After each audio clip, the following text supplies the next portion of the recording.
টোটো গাড়িতে চেপে মৌসুমী দ্বীপে ঘুরে ঘুরে ভোট প্রচার সারলেন মথুরাপুর লোকসভা কেন্দ্রের তৃণমূল প্রার্থী বাপি হালদার।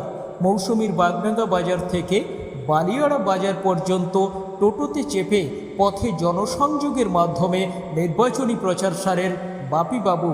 ভোট প্রচারে বেরিয়ে বালিয়াড়াতে আদিবাসী মহিলাদের সঙ্গে নাচে অংশগ্রহণ করেন তৃণমূল প্রার্থী।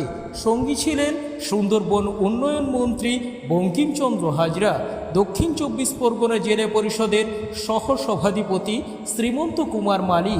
এরপরেই মৌসুমী দ্বীপের বালিয়াড়া বাজারে জনসংযোগের মাধ্যমে নিজের ভোট প্রচার করেন তৃণমূল প্রার্থী বাপি হালদার। মৌসুমী দ্বীপে ভোট প্রচারে এসে তৃণমূলের প্রার্থী বাপি হালদার বলেন, মানুষের উচ্ছ্বাস ও আশীর্বাদ আমাদের সঙ্গে রয়েছে। নিজের জয় নিয়ে ১০০% আশাবাদী তৃণমূল প্রার্থী বাপিবাবু।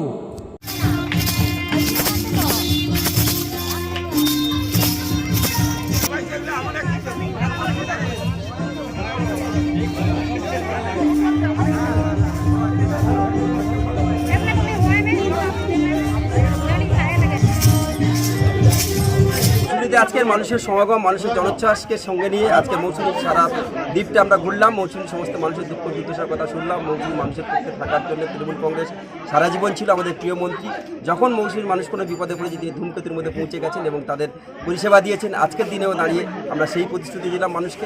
মানুষ দুহাত তুলে আশীর্বাদ করলেন, আগামী দিন সঙ্গে থাকার বার্তা দিলেন। প্রচণ্ড গরম, তারপরেও প্রচণ্ড দাবদাহ কুকুরটা করে আপনারা দেখবেন হাজারে হাজারে মানুষ তারা যেভাবে আমাদেরকে অভ্যর্থনা জানান, যেভাবে তারা আজকে সারাদিন আমাদের সঙ্গে আছেন, আমরা আন্তরিকভাবে মৌসুমী মানুষের প্রতি কৃতজ্ঞতা জানাই। তাদের সকলকে আগামী দিন আমাদের সঙ্গে থাকার ভাঙনে জর্জরিত মৌসুমী দ্বীপ কি পরিস্থিতি? আপনারা জানেন যে বারে বারে কেন্দ্রীয় সরকারের কাছে দরবার করা হয়েছে নদী ভাঙন রোধ করার জন্য। সুন্দরবনের ৩৩৫০ বর্গ কিলোমিটার যে নদীমাত রয়েছে সেই নদীমাতকে রক্ষা করার জন্য একটা বড় দায়িত্ব মামাটি মানুষের সরকার মমতা বন্দ্যোপাধ্যায় তিনি নিজের কাঁধে তুলে নিয়েছেন। বারে বারে তিনি চেষ্টা করেছেন, কেন্দ্রীয় সরকার থেকে কোনো আশা তিনি পাননি। আগামী দিন নিশ্চিতভাবে ওয়ার্ল্ড ব্যাংকের সহযোগিতায়, মমতা বন্দ্যোপাধ্যায়ের বদান্যতায় আগামী দিন আমরা নদীমাতকে আবার নিশ্চিতভাবে সুরক্ষিত করব এবং এই সুন্দরবনের মানুষকে সুরক্ষা দিতে আমরা তৎপর।